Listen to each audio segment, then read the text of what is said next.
Hello ನಮಸ್ತೆ ಎಲ್ಲರಿಗೂ welcome to my YouTube channel RVK ಸ್ಟುಡಿಯೋಸ್ಗೆ ಸ್ವಾಗತ ಸುಸ್ವಾಗತ. ನಾನೀಗ ಮಾತಾಡೋದಕ್ಕೆ ಅಂತ ಬಂದಿರತಕ್ಕಂಥ ಟಾಪಿಕ್ ಏನಪ್ಪ ಅಂತಂದರೆ, ನಿನ್ನೆ ಬಿಗ್ ಬಾಸ್ ಮನೇಲಿ ನಮ್ಮ ಧನ್ರಾಜ್ ಅವರು ಮಾಡಿರ್ತಕ್ಕಂಥ ಚೀಟಿಂಗ್ ಹೊರಗಡೆ ಬಿದ್ದಿದೆ. ಇದೆಲ್ಲರಿಗೂ ಗೊತ್ತಾಯ್ತು. ಬಿಗ್ ಬಾಸ್ ನೋಡಿರೋರಿಗೆ, ನೋಡದೇ ಇರೋರಿಗೆ ಇವಾಗ ಗೊತ್ತಾಗುತ್ತೆ. ಅವರೊಂದು ಚೀಟಿಂಗ್ ಮಾಡಿರ್ತಾರೆ. ಲಾಸ್ಟ್ ಒಂದು ಟಾಸ್ಕನ್ನು ಆಡಬೇಕಾದ್ರೆ ಮಿರರಲ್ಲಿ, ಕನ್ನಡಿಯಲ್ಲಿ ಅವರು ನೋಡಿಕೊಂಡು ಆ ಒಂದು ಕೋಲನ್ನು ಸರಿಸಿ ಆ ಒಂದು ಗೇಮನ್ನು ಫಿನಿಶ್ ಮಾಡಿರ್ತಾರೆ ಅಂತ ಗೊತ್ತಾಗುತ್ತೆ. ಅದು ಅವತ್ತಿನ ದಿನ. ಸಾಕಷ್ಟು ಜನ ನನಗೆ ಆ ಟೈಮಲ್ಲೇ ಮೆಸೇಜಲ್ಲಿ ಕೇಳಿದ್ರು. ಬಟ್ ನಾನು ಏನು ಅನ್ಕೊಂಡೆ ಅಂತಂದರೆ, ಬಹುಶಃ ಅವ್ರು ಗೆದ್ದಿರೋದನ್ನು ಸಹಿಸ್ಕೋತಾ ಇಲ್ಲ ಅವರು, ಅದಕ್ಕೆ ಈ ರೀತಿ ಮಾಡ್ತಾ ಇದ್ದಾರೆ ಅಂತ ಅಂದ್ಕೊಂಡೆ. ಪರಿಶೀಲನೆ ಮಾಡಲಿಲ್ಲ, ದಯವಿಟ್ಟು ಕ್ಷಮಿಸಿ. ನಾನು ಅವತ್ತಿನ ದಿನ ಮಾತಾಡದೇ ಇದ್ದಿದ್ದಕ್ಕೆ ಗಮನಕ್ಕೆ ಬಂದರೆ ನಾನು ಡೆಫಿನೆಟ್ಲಿ ಮಾತಾಡ್ತೀನಿ.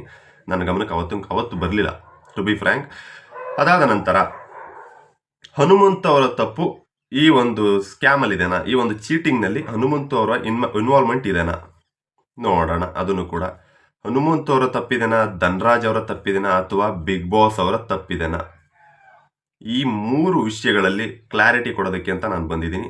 ಅದಕ್ಕಿಂತ ಮುಂಚೆ ಯಾರೆಲ್ಲ ಫಸ್ಟ್ ಟೈಮ್ ನನ್ನ ವಿಡಿಯೋನ ನೋಡ್ತಾ ಇದ್ದಾರೆ ದಯವಿಟ್ಟು ಸಬ್ಸ್ಕ್ರೈಬ್ ಮಾಡ್ಕೊಳ್ಳಿ, ಹಾಗೆ ಪಕ್ಕದಲ್ಲಿರೋ ಬೆಲ್ ಬಟನ್ನ ಕ್ಲಿಕ್ ಮಾಡ್ಕೊಳ್ಳಿ.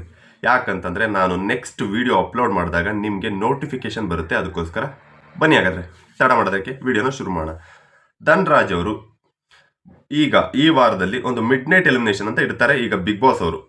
ಆ ಟೈಮಲ್ಲಿ ಒಂದು 6 ಟಾಸ್ಕ್ಗಳನ್ನ ಆಡಿಸ್ತಾರೆ. ಅದರಲ್ಲಿ ಫಸ್ಟ್ ಡೇ ಅಷ್ಟೊಂದು ಪರ್ಫಾರ್ಮೆನ್ಸ್ ಇಲ್ಲದೆ ಇರೋಂಥ ಧನ್ರಾಜ್ ಅವರು ಸೆಕೆಂಡ್ ಡೇ ಒಳ್ಳೆ ಪರ್ಫಾರ್ಮೆನ್ಸ್ನ ತೋರಿಸ್ತಾರೆ. ಫಸ್ಟ್ ಡೇ ಥರ್ಡ್ ಗೇಮಲ್ಲಿ ಅಂದರೆ 3ನೇ ಗೇಮಲ್ಲಿ ಅವರು ಗೆಲ್ತಾರೆ, ಜಯಶಾಲಿ ಆಗ್ತಾರೆ. ಎರಡನೇ ದಿನ 4ನೇ ಗೇಮಲ್ಲಿ ಮತ್ತು 6ನೇ ಗೇಮಲ್ಲಿ ಬಹುಶಃ ಅವರ ಚೂಸಿಂಗ್ ಮೇಲೆ ಆಟ ನಿಂತಿರುತ್ತೆ. ಸೊ ಹಾಗಾಗಿ ಅವರ ಒಂದು ಲಕ್ ಮತ್ತು ಅವರ ಒಂದು ಹಾರ್ಡ್ ವರ್ಕ್, ಅವರ ಒಂದು ಪರಿಶ್ರಮದಿಂದ ಅವರು ಅವತ್ತು ಜಯಶಾಲಿ ಆಗ್ತಾರೆ. ಸ್ಕೋರ್ ಕೂಡ ಜಾಸ್ತಿ ಮಾಡ್ಕೋತಾರೆ, ಗೆಲ್ತಾರೆ. ಅವತ್ತಿನ ದಿನ ಲಾಸ್ಟ್ ಒಂದು ಪಜಲ್ ಗೇಮ್ ಅಂತ ನಡೆಯುತ್ತೆ. ಆ ಒಂದು ಪಜಲ್ ಗೇಮಲ್ಲಿ ನೋಡಿ, ಇಲ್ಲೊಂದು ಬೋರ್ಡ್ ತೋರಿಸ್ತಾ ಇದ್ದೀನಿ ನೋಡಿ. ನಾನು ತುಂಬ ಏನು ಅನ್ಕೊಂಡೆ ಅಂತಂದರೆ, ಬಹುಶಃ ಪಜಲ್ ಏನಾದರೂ ಕನ್ನಡಿಲಿ ಕಾಣಿಸ್ತಾ ಇತ್ತಾ, ಬಿಗ್ ಬಾಸ್ ಜೋಡಿಸ್ತಾರಲ್ಲ ಆ ಪಜಲ್ ಏನಾದರೂ ಕಾಣಿಸ್ತಾ ಇತ್ತಾ ಅಂದ್ಕೊಂಡೆ. ಬಟ್ ಇದು ಆಗಿರೋದೇ ಬೇರೆ ಥರ. ಆ ಒಂದು ಕೋಲ್ ಮುಂಚೆನೆ ಸರಿಸ್ತಾ ಇದ್ದಾರೆ ನೋಡಿ, ಇಲ್ಲಿ ತೋರಿಸ್ತಾ ಇದ್ದೀನಲ್ಲ, ಇದು ಸರಿಸೋವಂಥ ಬೋರ್ಡ್ ಏನಿದೆ, ಇದು ಅವರಿಗೆ ಆಪೋಸಿಟ್ ಮಿರರಲ್ಲಿ ಕಾಣಿಸ್ತಾ ಇತ್ತಂತೆ. ಅರ್ಧ ಭಾಗ ಕಾಣಿಸ್ತಾ ಇತ್ತಂತೆ, ಇನ್ನು ಕೆಳಗಡೆ ಅರ್ಧ ಭಾಗ ಕಾಣಿಸ್ತಾ ಇರಲಿಲ್ವಂತೆ. ಸೊ ಹಾಗಾಗಿ ಈ ಒಂದು ವಿಷಯದ ಬಗ್ಗೆ ಮಾತಾಡೋದಾದರೆ, ಅವತ್ತಿನ ದಿನ ಧನ್ರಾಜ್ ಅವರು ಗೊತ್ತಿದ್ದು ತಪ್ಪು ಮಾಡೋ ಅವಶ್ಯಕತೆ ಇರಲಿಲ್ಲ. ಯಾಕಂತಂದರೆ ಬಿಗ್ ಬಾಸಲ್ಲಿ ಯಾವುದೇ ಒಬ್ಬ ವ್ಯಕ್ತಿ ಹೇಳ್ಕೊಡೋದು ಬೇರೆ, ನಾನು ನೋಡ್ಕೊಂಡು ಮಾಡಿದೆ ಅನ್ನೋದು ಬೇರೆ. ಯಾಕಂದರೆ ಅದು ಚೀಟಿಂಗ್, ಇಟ್ಸ್ ಅ ಚೀಟಿಂಗ್. ಬೇರೆಯವ್ರೊಬ್ರು ಹೇಳ್ಕೊಟ್ಟು ಮಾಡಿದ್ರೇ ಅವ್ರಿಗೆ ಒಂದಷ್ಟು ಆನ್ ಮಾಡೋವಂಥ ಅವಕಾಶಗಳಿರುತ್ತೆ. ಯಾಕಂದರೆ ಆಟಗಾರ ಅಂತ ಬಂದಾಗ ಅವನು ಸ್ವಂತ ತಲೆಯಿಂದ ಮಾಡಬೇಕು, ಅದರಲ್ಲೂ ಆ ಥರದ ಗೇಮಲ್ಲಿ. ಆ ವಿಷಯದಲ್ಲಿ ಧನ್ರಾಜ್ ಅವರು ತಪ್ಪು ಮಾಡಬಾರ್ದಾಗಿತ್ತು.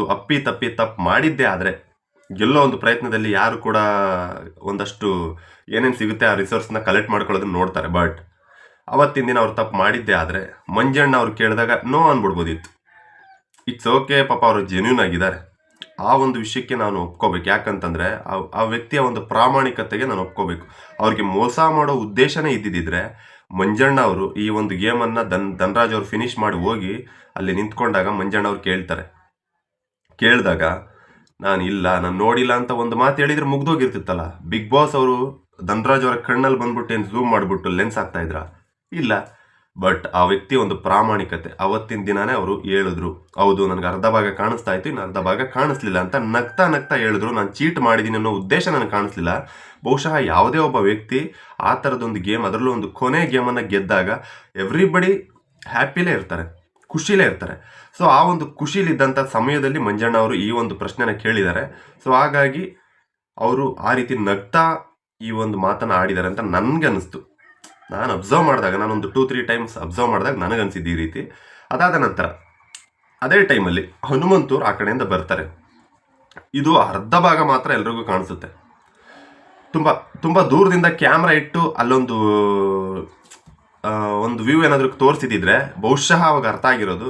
ಈಗ ಎವ್ರಿಬಡಿ ಯಾರಾದರೂ ಒಬ್ಬ ಉಸ್ತುವಾರಿ ಮಾಡಬೇಕಾದ್ರೆ, ಯಾರಾದರೂ ಒಬ್ಬ ಕ್ಯಾಪ್ಟನ್ ಆಗಬೇಕಾದ್ರೆ ಏನು ಮಾಡ್ತಾನೆ, ಫಸ್ಟು ಯಾರು ಗೆಲ್ತಾರೆ, ಗೆಲ್ಲೋ ವ್ಯಕ್ತಿಗೆ ನಾನು ಏನೇನು ಮಾಡಬೇಕು ನಾನು ಚೆಕ್ಕಿಂಗ್ ಮಾಡಿಬಿಟ್ಟು, ಓಕೆ ಇದು ಕರೆಕ್ಟ್ ಆಗಿದೆಯಪ್ಪ ನೀನು ಹೋಗು ಅಂತ ಗಂಟೆ ಹೊಡೆಯೋಕ್ಕೆ ಕಳಿಸ್ತಾರೆ. ಅದಾದ ನಂತರ ಧನ್ರಾಜ್ ಅವ್ರನ್ನ ಅವ್ರ ತಲೆಯಿಂದ ತೆಗೆದಾಕಬೇಕಾಗುತ್ತೆ. ಆ ಜಾಗದಲ್ಲಿ ನಾನಿದ್ರೂ ಅದನ್ನೇ ಮಾಡಬೇಕು. ಯಾಕಂತಂದರೆ ಅದು ನಮ್ಮ ಕರ್ತವ್ಯ. 4 ಜನರ ಆಟನ ನಾನು ಸರಿಯಾಗಿ ಆಡಿಸ್ಬೇಕು, ಇಲ್ಲ ಅಂತಂದರೆ ಅದು ನನ್ನ ಕುತ್ತಿಗೆಗೆ ಬರುತ್ತೆ. ಸೊ ಹಾಗಾಗಿ ಸುತ್ತ ಕ್ಯಾಮ್ರಾಗಳಿರ್ತಕ್ಕಂಥ ಒಂದು ಕೋಟೆಯಲ್ಲಿ ಆ ರೀತಿ ನನಗೆ ಗೊತ್ತಿದ್ದು ನಾನು ಸುಮ್ಮನೆ ಇರ್ತೀನಿ ಅನ್ನೋ ಒಂದು ಪ್ರಮೇಯ ಬರಲ್ಲ ಅಂತ ನನಗನ್ನಿಸ್ತು. ಆ ರೀತಿ ಅವರು ಅಲ್ಲಿ ಹನುಮಂತು ಅವ್ರು ಬರಬೇಕಾದ್ರೆ ನನಗೆ ಅವರ ಮುಖದಲ್ಲಿ ಯಾವುದೇ ಥರದ್ದು ಚೀಟ್ ಮಾಡಿಸ್ದೆ, ನನ್ನ ಗೆಳೆಯನನ್ನು ಗೆಲ್ಲಿಸ್ದೆ ಚೀಟ್ ಮಾಡಿ ಅನ್ನೋ ಒಂದು ಆ ಒಂದು ಫೇಸ್ ಎಕ್ಸ್ಪ್ರೆಷನ್ಸ್ ನನಗೆ ಕಾಣಿಸ್ಲಿಲ್ಲ. ನನಗೆ ಎಲ್ಲದಕ್ಕಿಂತ ಹೆಚ್ಚಾಗಿ ಹನುಮಂತು ಅವ್ರು ಜೆನ್ಯೂನ್ ಆಗಿದ್ದಾರೆ. ಡೈರೆಕ್ಟ್ ಈಗ ಧನರಾಜ್ ಅವ್ರ ಥರನೇ ಟು ಬಿ ಫ್ರ್ಯಾಂಕ್ ಓಪನ್ ಆಗಿ ಮಾತಾಡ್ತಾರೆ. ಅವ್ರಿಗೆ ಯಾರದೇ ಭಯ ಇಲ್ಲ. ಅವರು ಆಟದ ಥರ ಆಡ್ತಾರೆ. ಮೋಸ ಮಾಡಿ ಗೆದ್ರು, ಮೋಸ ಆಡಿದ್ರು ಅನ್ನೋ ಒಂದು ಮಾತು ನಾನು ಅವ್ರ ಬಾಯಲ್ಲಿ ಯಾವತ್ತೂ ನೋಡಲಿಲ್ಲ, ಅವ್ರ ಆಟದಲ್ಲೂ ಯಾವತ್ತೂ ನೋಡಲಿಲ್ಲ ನಾನು. ಸೊ ಹಾಗಾಗಿ ನನಗೆ ಆ ವಿಷಯದಲ್ಲಿ ಹನುಮಂತವರು ತಪ್ಪಿದೆ ಅಂತ ನನಗನ್ಸಲ್ಲ. ಯಾಕಂದರೆ ಈಗ ತುಂಬ ಜನ ಅಬ್ಸರ್ವ್ ಮಾಡಿ, ಆಟ ಆಡಬೇಕಾದ್ರೆ 4 ಜನ ಆಟಗಾರರು ನಮ್ಮ ಎದುರುಗಡೆ ನಿಂತಿದ್ದಾರೆ. ನಾವು ಇವ್ರನ್ನ ನೋಡ್ಕೋಬೇಕು ಅಂತ ನಮಗೆ ಬಿಗ್ ಬಾಸ್ ಹೇಳಿದ್ದಾರೆ. ಈಗ ನಾನು ಇವ್ರನ್ನ ನೋಡ್ತಾ ಇರಬೇಕು ಹೊರತು ಎದುರುಗಡೆ ಇರೋ ಮಿರರ್ನ ನಾನು ನೋಡೋಕ್ಕಾಗಲ್ಲ.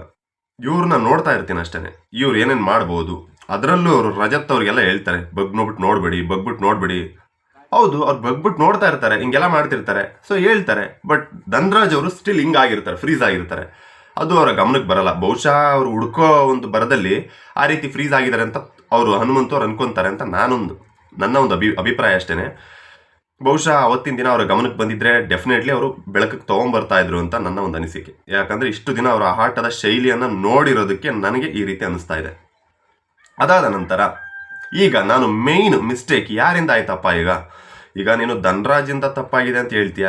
ಹನುಮಂತವರು ಗೊತ್ತಿದ್ದು ತಪ್ಪು ಮಾಡೋರಲ್ಲ, ಅವರ ಗಮನಕ್ಕೆ ಬಂದಿಲ್ಲ ಅಂತ ಹೇಳ್ತಾ ಇದೆಯಾ ಅಂತ ನೀವು ಅನ್ಕೋತಾ ಇದ್ದೀರ. ಹಾಗಾದರೆ ಮೇಯ್ನ್ ತಪ್ಪು ಯಾರಿಂದ ಆಯಿತು ಅಂತ ನಿಮ್ಮ ಒಂದು ತಲೆಯಲ್ಲಿ ಒಂದು ಡೌಟ್ ಇರುತ್ತಲ್ವ. ನಾನು ಈಗ ಹೇಳ್ತೀನಿ ನೋಡಿ, ಮೇಯ್ನ್ ತಪ್ಪು ಯಾರು ಮಾಡಿದ್ರು? ಬಿಗ್ ಬಾಸ್ ಅವ್ರು ಮಾಡಿದ್ರು. ಯಾಕಪ್ಪ ಬಿಗ್ ಬಾಸ್ ಅವ್ರು ಮಾಡಿದ್ರು? ಆ ಥರ ಒಂದು ಗೇಮ್ ಆಡಿಸ್ಬೇಕಾದ್ರೆ ಆಪೋಸಿಟ್ ಒಂದು ಮಿರರ್ ಇಟ್ಟು ಆಟಗಾರನ ನೋಡಬೇಡ ಅಂತಂದರೆ ಹೆಂಗೆ? ಸೊ ಹಾಗಾಗಿ ಅವರ ಒಂದು ತಪ್ಪಿದೆ. ಮೇಯ್ನ್ ಆ ರೀತಿ ಒಂದು ಕನ್ನಡಿ ಅಂತ ಇದ್ದಾಗ ಅದಕ್ಕೆ ಕರ್ಟನ್ ಅಂತ ಹಾಕಬೇಕು, ಅಟ್ಲೀಸ್ಟ್ ಕ್ಲೋಸ್ ಮಾಡಬೇಕು. ಆ ಥರದ್ದೊಂದು ಪೊಸಿಷನಲ್ಲಿ ಅವ್ರನ್ನ ನಿಲ್ಲಿಸ್ಬಿಟ್ಟು ಎದುರುಗಡೆ ಕನ್ನಡಿ ಇಟ್ಬಿಟ್ಟು ನೀನು ನೋಡಬೇಡ, ನೀನು ಹಂಗೆ ಆಟದಲ್ಲಿ ಗೆಲ್ಲಬೇಕು ಅನ್ನೋ ಬರದಲ್ಲಿ, ಆ ಥರದ ಆಟದಲ್ಲಿ ಒಂದು ದಾರಿ ಹುಡ್ಕೋವಂಥ ಒಂದು ಪ್ರೊಸೆಸ್ಸಲ್ಲಿ ಎದುರುಗಡೆ ದಾರಿ ಕಾಣಿಸ್ತಾ ಇದೆ ಅಂದಾಗ ಒಬ್ಬ ಆಟಗಾರನ ಕಣ್ಣು ಆ ಕಡೆ ಹೋಗೋದು ಸಹಜ. ಆ ರೀತಿ ನೋಡಿದ್ರೆ ಧನರಾಜ್ ಅವರ ಮೈಂಡಲ್ಲಿ ಏನು ಬಂದಿರುತ್ತೆ ಅಂತಂದರೆ, ನನಗನ್ಸಿದ್ದು ನನಗಿದು ಕಾಣಿಸ್ತಾ ಇದೆ ಅಂತಂದರೆ ಅಪೋಸಿಟ್ ಪರ್ಸನ್ಸ್ಗಳಿಗೆ, ಅಂದರೆ ಬೇರೆ ಬೇರೆ ಕಂಟೆಸ್ಟೆಂಟ್ಗಳೇನಿದ್ದಾರೆ ಅವ್ರಿಗೂ ಕಾಣಿಸ್ತಾ ಇರುತ್ತೆ. ಸೊ ಹಾಗಾಗಿ ನಾನು ಇದನ್ನು ಈ ಸಿಕ್ಕಿರ್ತಕ್ಕಂಥ ದೇವರು ಹೆಲ್ಪ್ ಮಾಡ್ತಿರ್ಬೋದೇನೋ ಬಹುಶಃ. ಹಾಗಾಗಿ ಒಂದು ರಿಸೋರ್ಸ್ನ ಯೂಸ್ ಮಾಡ್ಕೊಳ್ಳೋಣ ಅನ್ನೋ ಒಂದು ಬರದಲ್ಲಿ ಅವ್ರು ಹೋಗಿರ್ತಾರೆ, ಹಾಗಾಗಿ ಎಡವಿರ್ತಾರೆ. ನಾನು ಹಾಗಾಗಿ ಹೇಳೋದೇನಂತಂದರೆ ಬಿಗ್ ಬಾಸ್ ಅವರ ತಪ್ಪಿದೆ. ಬಿಗ್ ಬಾಸ್ ಅವರು ಆ ಥರದೊಂದು ಜಾಗದಲ್ಲಿ ಆ ಥರ ಒಂದು ಆಟನ ಆಡಿಸ್ಬೇಕಾದ್ರೆ ಕನ್ನಡಿನ ಮುಚ್ಚಬೇಕಾಗಿತ್ತು, ಕ್ಲೋಸ್ ಮಾಡಿಸ್ಬೇಕಾಗಿತ್ತು. ಇದು ನಾನು ಫಸ್ಟ್ ಮಿಸ್ಟೇಕ್ ಅಂತ ಕೊಡೋದು ಬಿಗ್ ಬಾಸ್ ಅವ್ರಿಗೆ. ಅವ್ರು ಅಲರ್ಟ್ ಆಗಬೇಕು, ನೆಕ್ಸ್ಟ್ ಈ ಥರ ತಪ್ಪುಗಳಾಗದೇ ರೀತಿ ನೋಡ್ಕೋಬೇಕು. ಯಾಕಂತಂದರೆ ಅವ್ರು ಮಾಡೋದಂಥ ಒಂದು ಮಿಸ್ಟೇಕಿಂದ ಇಡೀ ವಾರದ ಆಟನೇ ಬದಲಾಗೋಯ್ತು. ಒಬ್ಬ ವ್ಯಕ್ತಿ ಜೀವನ ಅಲ್ಲ, ಇಡೀ ಅಷ್ಟು ಎಲಿಮಿನೇಷನ್ ರೌಂಡಲ್ಲಿ ಇದ್ದಂಥ ಅಷ್ಟು ವ್ಯಕ್ತಿಗಳ ಜೀವನ ಬದಲಾಗೋಯ್ತು. ಹಾಗಾಗಿ ಅದು ಎಲ್ಲರ ಕುತ್ತಿಗೆಗೆ ಬಂತು. ಇವಾಗ ಧನರಾಜ್ ಅವ್ರು ಸೇಫ್ ಆಗಿದ್ರು ಕೂಡ ಅವರ ಕುತ್ತಿಗೆಗೆ ಬಂತು, ಅದು ಅವ್ರು ಮಾಡಿದ ತಪ್ಪಿಂದ. ಸೊ ಹಾಗಾಗಿ ಇಲ್ಲಿ ನಾನು ಹೇಳಕ್ಕೆ ಇಷ್ಟಪಡೋದೇನೆಂದರೆ ಬಿಗ್ ಬಾಸ್ ಅವ್ರು ತಪ್ಪಿದೆ, ಧನರಾಜ್ ಅವ್ರು ತಪ್ಪಿದೆ. ಇವರಿಬ್ಬರು ತಪ್ಪಿರೋ ಕಾರಣ, ಅಲ್ಲಿ ಉಸ್ತುವಾರಿ ವಹಿಸಿದ ಕಾರಣಕ್ಕೆ ಹನುಮಂತು ಅವ್ರದ್ದು ಕೂಡ ತಪ್ಪಾಗುತ್ತೆ. ಇದಿಷ್ಟು ನಿನ್ನೆ ಧನರಾಜ್ ಅವರ ಬಗ್ಗೆ ನಾನು ಕೊಡಬೇಕು ಅಂದ್ಕೊಂಡಂಥ ಒಂದಷ್ಟು ಕ್ಲಾರಿಟಿ. ಹಾಗಾಗಿ ನೆಕ್ಸ್ಟ್ ಈ ಥರ ತಪ್ಪುಗಳಾಗಬಾರ್ದು ಅಂತ ನಾನು ಅನ್ಕೊತೀನಿ. ಇದಾದ ನಂತರ ಇಲ್ಲಿಗೆ ವಿಡಿಯೋ ಲೆಂತಿ ಆಗುತ್ತೆ. ಸೊ ಹಾಗಾಗಿ ನೆನ್ನೆ ಬಿಗ್ ಬಾಸ್ ಮನೇಲಿ ಒಂದಷ್ಟು ಕನ್ವರ್ಸೇಷನ್ಸ್ ನಡೀತು. ಆ ಒಂದಷ್ಟು ಕನ್ವರ್ಸೇಷನ್ಸ್ನ ನಾನು ಇನ್ನೊಂದು ವಿಡಿಯೋದಲ್ಲಿ ಎಕ್ಸ್ಪ್ಲೇನ್ ಮಾಡ್ತೀನಿ. ಇಲ್ಲಿಗೆ ನನ್ನ ವಿಡಿಯೋ ಮುಗೀತು. ಯಾರ್ಯಾರು ಫಸ್ಟ್ ಟೈಮ್ ನನ್ನ ವಿಡಿಯೋನ ನೋಡ್ತಾ ಇದ್ದೀರಾ ದಯವಿಟ್ಟು ಸಬ್ಸ್ಕ್ರೈಬ್ ಮಾಡ್ಕೊಳ್ಳಿ, ಹಾಗೆ ಪಕ್ಕದಲ್ಲಿರೋ ನೋಟಿಫಿಕೇಷನ್ನ ಕ್ಲಿಕ್ ಮಾಡ್ಕೊಳ್ಳಿ. Thank you.